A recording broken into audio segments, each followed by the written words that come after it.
Bem-vindos ao canal Evangelho das Boas Novas de Deus.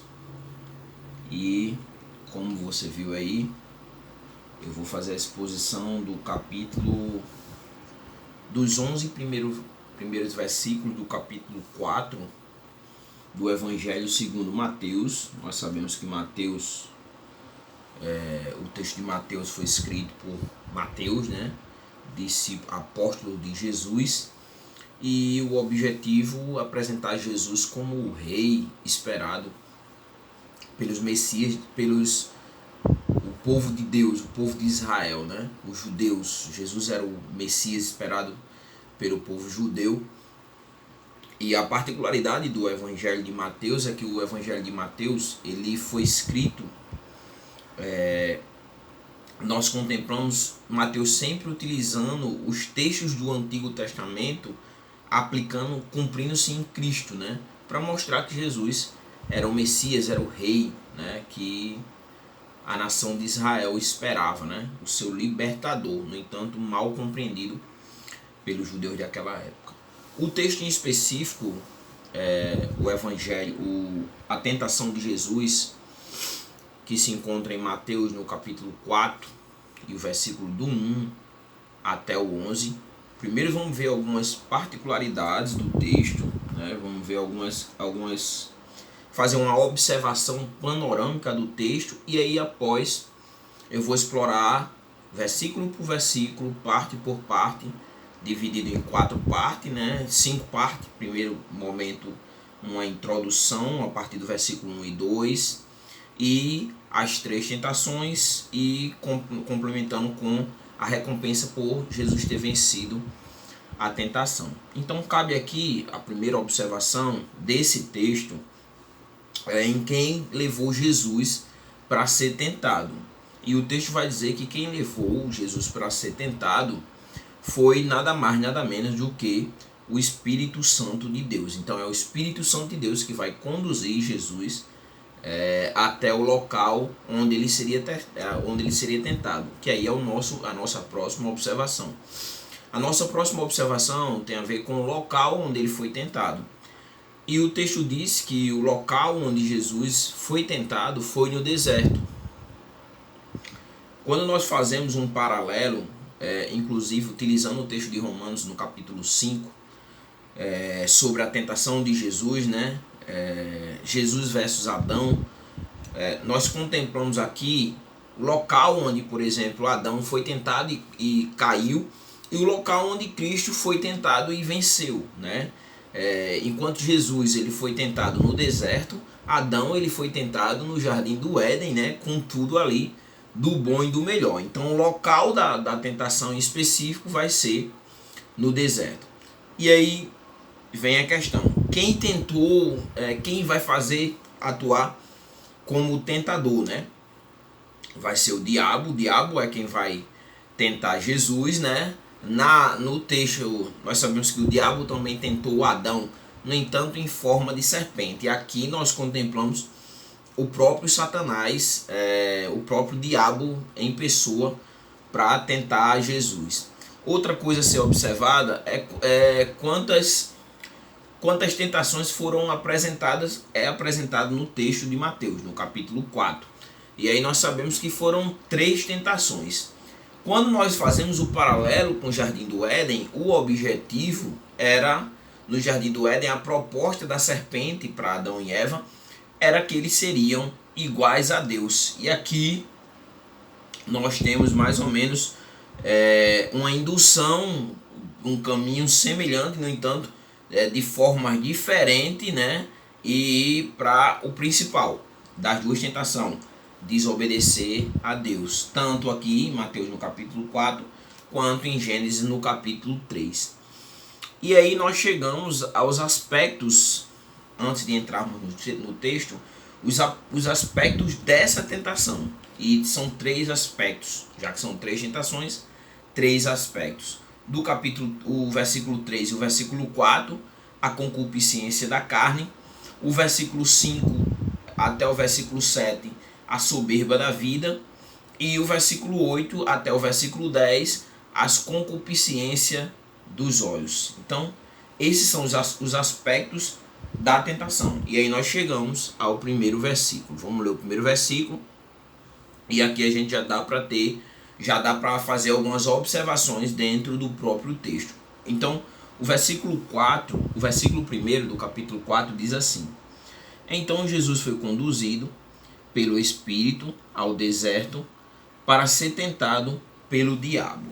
Aqui, né, no primeiro versículo, nós vemos quem levou Jesus, o local da tentação e quem seria o tentador.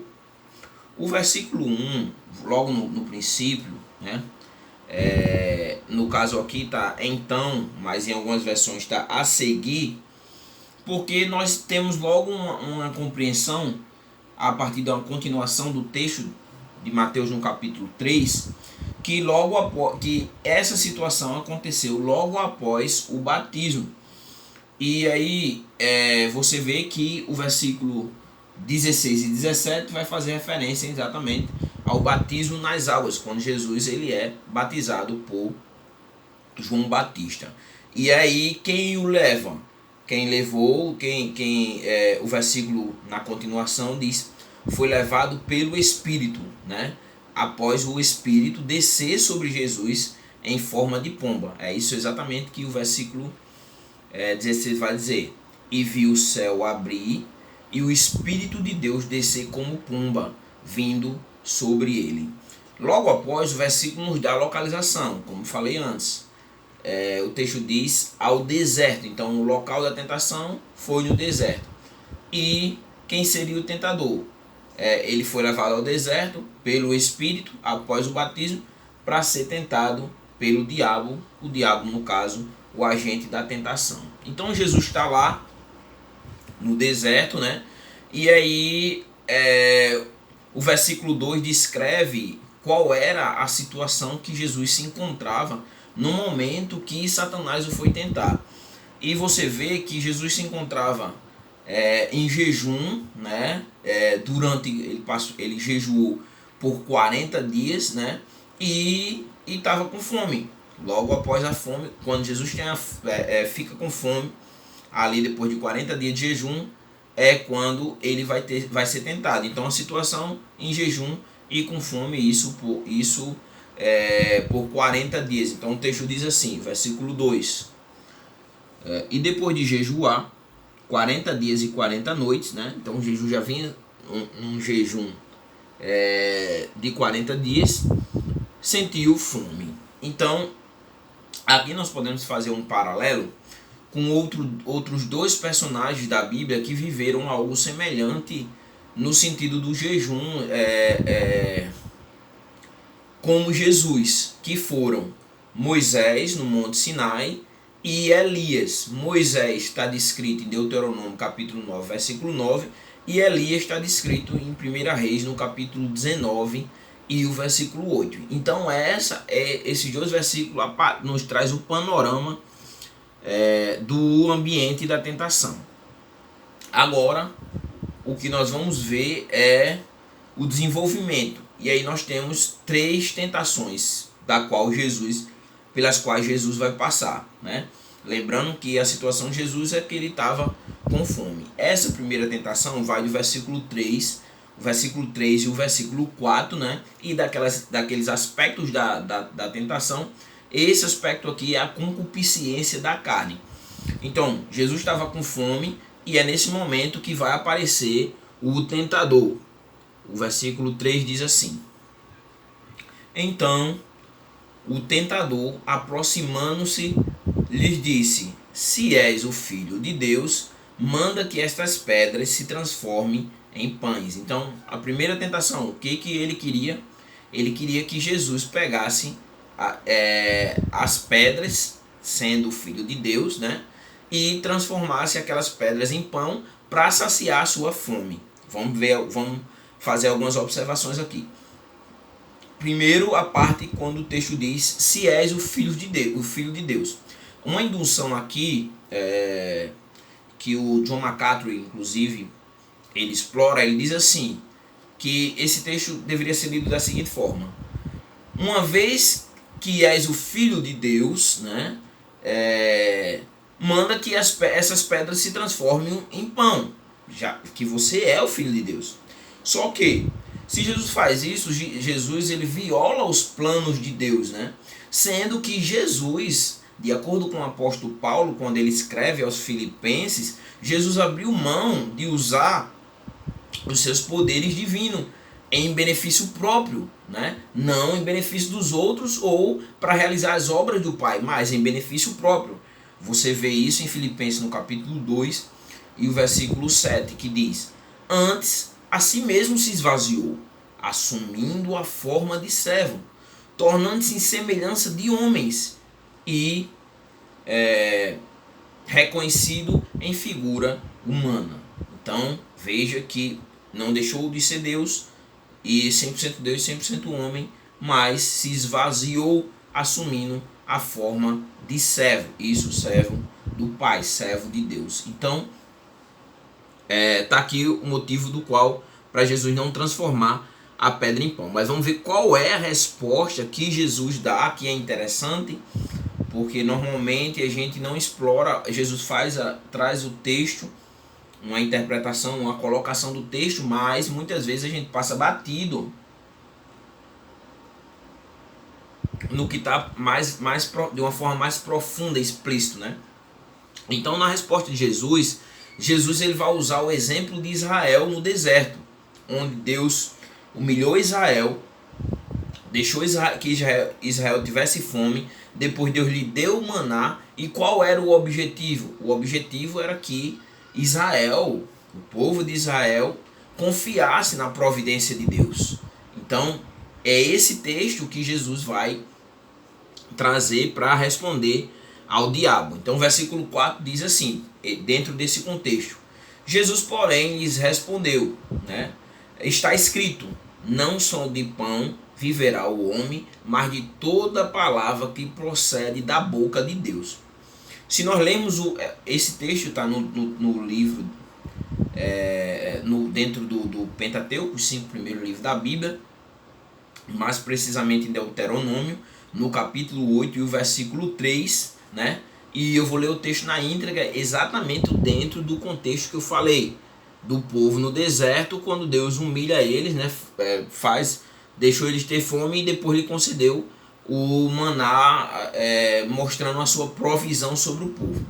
O versículo 3 diz assim, de Deuteronômio capítulo 8, versículo 3, que é o que Jesus cita, a parte final do versículo, mas o contexto todo está dentro do versículo todo. Ele te humilhou, te deixou ter fome e te sustentou com maná, né? Maná, algo que ninguém nunca tinha, não tinha aparecido nos textos, aparece, né, quando Jesus alimenta eles. Que tu não conhecias, nem teus pais o conheciam, o maná, para te dar a entender. Então, Deus, por que Deus deu o maná ao povo? Para te dar a entender que não só de pão viverá o homem, mas de tudo que procede da boca do Senhor viverá o homem. Então, você vê aqui que existia esse contexto, e Jesus apresenta esse mesmo contexto, o que Deus havia dito para a nação de Israel, para o próprio diabo, que o homem não vive nem só de pão viverá o homem, né? No intuito de não fazer como o povo de Israel havia feito no deserto. E aí, aqui cabe uma observação, né? Qual é a palavra que procede da boca de Deus? Se nem só de pão viverá o homem, mas de toda palavra que procede da boca de Deus. Então, a palavra que procede da boca de Deus, ela nutre. A primeira coisa que deve ser observada é que ela nutre as nossas necessidades espirituais, né? A palavra que procede da boca de Deus, ela nutre as nossas necessidades espirituais, como também nos beneficia eternamente, né? E a ponto no Salmo 119 e no versículo 105 dizer que ela é lâmpada para os nossos pés e luz para os nossos caminhos. Então é essa palavra que procede da boca de Deus. A tua palavra é lâmpada que ilumina os meus passos e luz que clareia o meu caminho. Então é exatamente essa resposta, né? que Jesus dá dentro do contexto do próprio texto que ele cita para Satanás. A segunda tentação, ela está descrita do versículo 5 até o versículo 7, que é quando nós temos a resposta de Jesus. E aqui ele vai explorar a soberba da vida, né? Vai ser esse é o aspecto dessa segunda parte, dessa segunda tentação, dentro de Mateus capítulo 4, versículo 1 a 11, a soberba da vida. E aí nós temos a localização, lembrando, a primeira parte foi no deserto ali, ele é levado para o deserto, e essa primeira parte no deserto, quando pega uma pedra para Jesus transformar em pão, e ele responde que nem só de pão vai viver o homem, mas de toda palavra que procede da boca de Deus, porque a palavra que procede da boca de Deus, ela provém para o homem o sustento completo, não só material também, Deus provou, Deus dando um maná ao povo no deserto, mas Deus também ele provém a nutrição espiritual que é para a eternidade, não só para essa vida, mas para a eternidade. Então, Satanás, ele leva Jesus agora até Jerusalém, a cidade santa, né? Vamos ler o versículo. Então, o diabo levou a cidade santa, Jerusalém, colocou sobre o pináculo do templo, né? Então, vamos explorar primeiro esse versículo 5. O pináculo do templo. E o que é o pináculo do templo? O pináculo do templo, de acordo com John MacArthur, é um telhado, né, um pórtico, e esse pórtico ele ficava a sudeste do complexo do templo. Flávio Josefo, ele diz que a altura que se dava do pináculo do templo era de 135 metros de altura, segundo o historiador Flávio Josefo, que tem a sua obra, uma das suas obras clássicas, né, a História dos Hebreus. Até o fundo, ainda, segundo Flávio Josefo, e dessa vez citado por James Swagger, ele dá chega a cerca de 213 metros até o fundo do despenhadeiro. Então, veja que o local onde ele leva Jesus, o pináculo do templo, um local bem alto, né? E aí, nós vamos ver no versículo 6 que Satanás vai usar as escrituras, né? Jesus usou as escrituras para responder quando ele diz, quando ele pede para Jesus, ele pede ali para Jesus transformar a pedra em pão. Jesus usa o texto, Deuteronômio capítulo 8, versículo 3, nem só de pão viverá o homem. Então agora, Satanás, Jesus lá no pináculo do templo, ele vai usar as escrituras contra Jesus, sendo que de uma forma distorcida. Nós vamos explorar onde é que está esse texto, onde é que o texto está localizado, e nós vamos ver como que ele fez para tirar o texto do seu contexto imediato ou distorcer o texto, né? Então o versículo 6, né, ele diz assim: e lhes disse, se és o filho de Deus, né, se és o filho de Deus, sabendo que você é o filho de Deus, Satanás sabia que Jesus era o filho de Deus, atira-te para baixo, quer dizer, do pináculo do templo, Jesus se jogar para baixo. E aí qual é a resposta que Satanás dá, que o diabo dá para Jesus, para que ele fizesse isso? Porque ele seria guardado pelo próprio Deus, né? Então ele vai usar as escrituras. O texto diz assim: aos seus anjos ordenará a teu respeito que te guardem, né? Os anjos guardariam Jesus da queda e eles te sustentarão nas suas mãos. Nós vamos ver que realmente eles vão fazer isso, vão sustentar Jesus, no entanto, sem distorcer o que Deus havia dito, sem descumprir as provisões de Deus, no entanto, sendo obediente a Deus e não fazendo o que Satanás queria que Jesus fizesse. Para que não tropeces em alguma pedra. Então, ele te sustentarão nas suas mãos, para que não tropeces em alguma pedra. E aí, qual o texto que Satanás ele usou para induzir Jesus a pular do pináculo do templo? O texto está escrito no Salmo 91, versículo 11 e 12. Porque aos seus anjos ele dará ordem a seu respeito, para que guardem você em todos os seus caminhos. Eles o sustentarão nas suas mãos, para que não tropeces em alguma pedra. Satanás ele vai distorcer esse texto. No entanto, nós precisamos entender que o texto ele fala sobre a confiança que nós devemos ter em Deus, a confiança que nós devemos depositar em Deus. E essa confiança fica implícito que Deus ele nos guarda diante de situações adversas. Eu trouxe aqui 2 salmos bem conhecidos para fundamentar isso. Primeiro Salmo 46 e o versículo 1, quando Deus diz que Deus ele é o nosso refúgio, ele nos refugia, né? Nós nos refugiamos nele.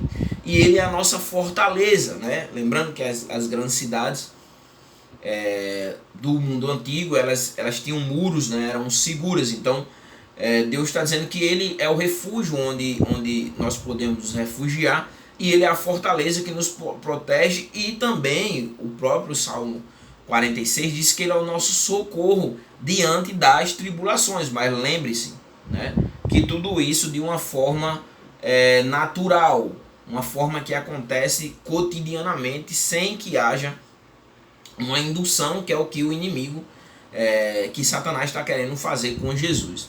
No Salmo 23, você vai ver também ainda essa ideia de que Deus ele nos guarda. O versículo 4, né, colocando Deus como o nosso pastor, né, o que nos guarda, que cuida de nós. O Senhor é meu pastor. Ele diz assim, Salmo 23, versículo 4. Ainda que eu ande pelo vale da sombra da morte, né, por caminhos tenebrosos que podem me levar a morrer, eu não temerei mal nenhum, né? Andar seguindo e chegar a enfrentar situações, né, a sombra da morte, não temerei mal nenhum, porque tu estás comigo, o teu bordão e o teu cajado me consolam, né? 2 instrumentos de condução do rebanho. E aí nós precisamos entender o que Satanás fez ao usar o Salmo 91, versículo 11 e 12. Ele torceu o sentido para provar a Deus. É preciso entender isso. Deus nos guarda em situações do nosso cotidiano, mas o que Satanás queria era induzir, né, torcer o sentido para que Jesus ele provasse a Deus, para que Jesus se colocar em uma situação de risco para ver Deus entrando em cena. Então ele distorceu. É algo natural, proteção de Deus, cuidar de Deus nas nossas vidas, no nosso cotidiano, e não eu saber que eu vou colocar a minha vida em risco e mesmo assim eu fazer e dizer, não, mas Deus vai... Não, você está fazendo, está se colocando em risco, você está tentando a Deus diante da situação, que era o que ele queria fazer. E aí nós vamos ver a resposta de Jesus, no versículo 7, né? Jesus ele vai responder assim, também está escrito, não tentarás o Senhor teu Deus. Novamente, agora ele vai citar o texto de Deuteronômio, né? O capítulo 6 e o versículo 16. O versículo 16, o capítulo 6 e o versículo 16, o texto, mais uma vez, o texto está dentro de um contexto. Jesus ele cita só uma parte do versículo, não tentarás o Senhor teu Deus. Eu vou ler o versículo todo. Versículo 16 de Deuteronômio capítulo 6. Não põe à prova o Senhor, seu Deus, como fizeram em Massá. Quem fez em Massá? E aí vamos ao contexto do texto. O contexto do texto fala da peregrinação de Israel no deserto. E aí o que acontece? O texto relembra a experiência em Massá.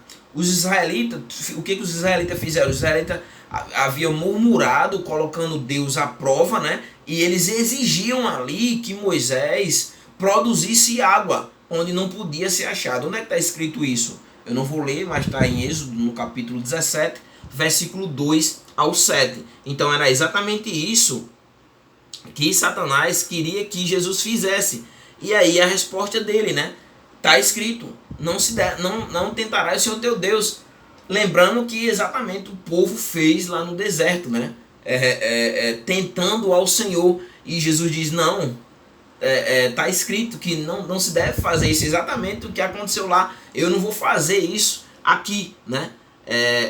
E aí, essa é a resposta que Jesus dá diante desse contexto lá da aprovação que o povo teve no deserto, e ele não seguiria o mesmo caminho. Não se deve tentar a Deus como os israelitas fizeram em Massá.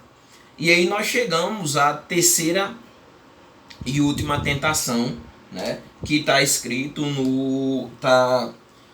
que nós vamos ver no versículo 8 até o versículo 10, né, que é agora a concupiscência dos olhos. O local dessa tentação, lembra?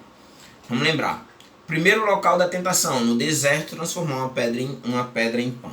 Segunda tentação, pináculo do templo, Jerusalém, nós vimos que fica a 135 metros de altura, se atirar dali para baixo, Satanás distorcendo o Salmo 91, versículo 11 e versículo 12. Agora, nós vamos ver a terceira tentação. Primeiro, o local. O local agora dessa feita vai ser um monte, né? E a oferta de Satanás, poder para Jesus, né? E o requisito que Satanás quer dele, a sua adoração. Então daí, dentro dos três aspectos, a concupiscência dos olhos. Vamos explorar o texto, né? Primeiro começando pelo versículo 8, que diz assim: levou ainda o diabo a um monte, né? Segundo Jim Swagger, diz que esse monte aqui era um monte Nebo, né? Mas o texto aqui não explicita, o texto de Mateus não explicita o monte. E vamos ler. E levou ainda o diabo a um monte muito alto, mostrou-lhe todos os reinos e a glória do mundo. Então, o monte, o local era um monte, de acordo com James Swagger, um monte Nebo, e ele apresenta a Jesus o que todos os homens buscam, né? Ele mostra os reinos do mundo e a glória desses reinos para Jesus, né? E aí, qual é a proposta? A proposta do diabo para Jesus: poder, glória, e a troca de tudo isso, né, que ele requer, era simplesmente a adoração de Jesus, que é o que nós vamos ver no versículo 9. O texto diz: e disse-lhes: tudo isso te darei, os reinos e a glória e a glória desses reinos, né? E o que ele quer de Jesus? Se prostrares, quer dizer, se colocar numa condição de subserviência, né? Se prostrares e adorar, render louvor e exaltação a Satanás. Aqui vale a pena refletir sobre o que a Bíblia diz que Satanás é, né? E em João, né, veja, vou trazer isso para mostrar que o diabo ele oferece isso às pessoas, e ele tem algumas enunciados sobre ele que os textos fazem, apresentando quem é ele e a sua atuação, atuação no Novo Testamento. A primeira coisa que a Bíblia diz é que ele é o príncipe deste mundo, né? João 12:31 diz: e chegou a hora de ser julgado este mundo, agora será expulso o príncipe desse mundo. Então, a primeira colocação, príncipe desse mundo, né? O que a Bíblia diz, que ele é príncipe desse mundo, né? E que seria expulso. O apóstolo Paulo, escrevendo aos Coríntios, na sua segunda carta aos Coríntios, né? Capítulo 4 e versículo 4, ele vai descrever Satanás como o Deus desse século. Veja que o versículo 4 diz: o Deus desta era, né, ou do século, da era, cegou o entendimento. Veja o que ele faz, ele cega o entendimento das pessoas, né, dos descrentes, para que não vejam a luz do evangelho, a boa notícia. E quem é a luz? É Jesus. Para que não vejam a luz do evangelho, né, da glória de Cristo, que é a imagem de Deus, né, o próprio Jesus. E a terceira coisa que eu quero trazer aqui é a influência dele, né? Nós vimos que ele cega, e a influência dele no mundo. 1 João, no capítulo 5, o versículo 19, diz: sabemos que somos de Deus e que o mundo todo está sobre o poder do maligno. Então, a atuação dele sobre o mundo, o poder do maligno. Diante disso, vamos ver, ele oferece a Jesus lá, ele oferece os reinos do mundo, a glória, né? E nós vamos ver qual vai ser a resposta de Jesus à proposta, essa terceira proposta, tentação provida por Satanás. Primeiro, que ele se retirasse da presença dele, né? Que somente Deus merece adoração e somente Deus merece culto, né? A prostração e a exaltação. Só quem merece esse culto é Deus. Só quem merece a adoração é Deus. E que o que ele devia fazer era se retirar, né? E é bom observar que aqui, nessa terceira parte da tentação, Satanás não vai mais citar um texto. Jesus citou o primeiro texto e a sequência também da tentação em Mateus e da tentação em Lucas segue roteiro. O roteiro é diferente. Então vamos lá. O texto diz assim: então Jesus lhe ordenou: retira-te, Satanás. Né? Retira-te, Satanás, porque está escrito: ao Senhor teu Deus adorará, e só a ele darás culto. Qual é o texto que Jesus está citando aqui dessa vez? O texto ele se encontra em Deuteronômio capítulo 13, o versículo 3, Deuteronômio capítulo 6, versículo 13 e versículo 14, que diz assim, o texto: temam o Senhor, né, o seu Deus, e só a ele preste culto, e jurem somente pelo seu nome. Não sigam outros deuses, os deuses dos povos ao redor. Qual é o contexto? Mais uma vez, o contexto de Israel, a experiência de Israel no deserto. E Israel foi reprovado. Nós sabemos que só quem entrou em Canaã foi Josué e Caleb, nem o próprio Moisés entrou. Israel foi provado por Deus, né? Israel foi provado ali por Deus, foi reprovado por Deus e ainda, para completar, ainda adorou, fazendo exatamente o contrário desse texto, né? Ele adorou ainda o bezerro de ouro, né? E aí, qual o caminho Jesus segue, né? Foi tentado no deserto, mas resiste a Satanás e é aprovado por Deus, diferente do que Israel ele passou. Então daí a resposta dele: retira-te. Somente Deus, né, deve ser adorado, né? E só ele merece culto. Somente ele, independente das circunstâncias. E Jesus consegue vencer diferente da nação de Israel. Daí a resposta de Jesus e o contexto do texto citado por Jesus. E aí resta agora nós concluímos o texto no versículo 11. E você vai ver que é exatamente o cumprimento da provisão do versículo, agora dessa vez, sem distorcer a palavra de Deus e seguindo o seu curso natural do Salmo 91, versículo 11 e 12, se cumpre exatamente em Jesus. O versículo diz assim: com isso, né, quando Jesus manda ele se retirar, dizer que somente Deus merecia culto, eis que vieram os anjos, olhe, os anjos, e serviram a Jesus. Os anjos vieram e ali atuaram a favor de Jesus, né? É interessante porque Tiago, o texto aqui, com isso o deixou o diabo. Se nós resistimos às investidas do diabo, não resta nada a ele senão fugir da tentação que ele vem para nos tentar. Quando nós resistimos, ele foge. Tiago fala sobre isso exatamente no capítulo 4, versículo 7, quando diz: portanto, submetam-se a Deus, resistam ao diabo, exatamente o que Jesus fez, e ele vai fugir de vocês. O texto diz que ele o deixou, ou em algumas versões se retirou, né? E eis que vieram os anjos serviram exatamente cumprindo o que estava escrito no Salmo 91 e o versículo 11 e 12, dessa vez de forma natural, sem que Jesus tentasse ao próprio Deus. Diante disso, resta-nos fazer algumas aplicações. Lembrando, quem leva Jesus para o deserto? O Espírito Santo de Deus. Então, a primeira coisa, e o Espírito havia descido sobre ele. Então, a primeira coisa a ser observada é que o crente ele tem que ser guiado pelo Espírito Santo de Deus. Ele não deve se colocar no lugar da tentação por conta própria, né? Aqui o Espírito Santo leva para ser tentado e ao mesmo tempo provado, né?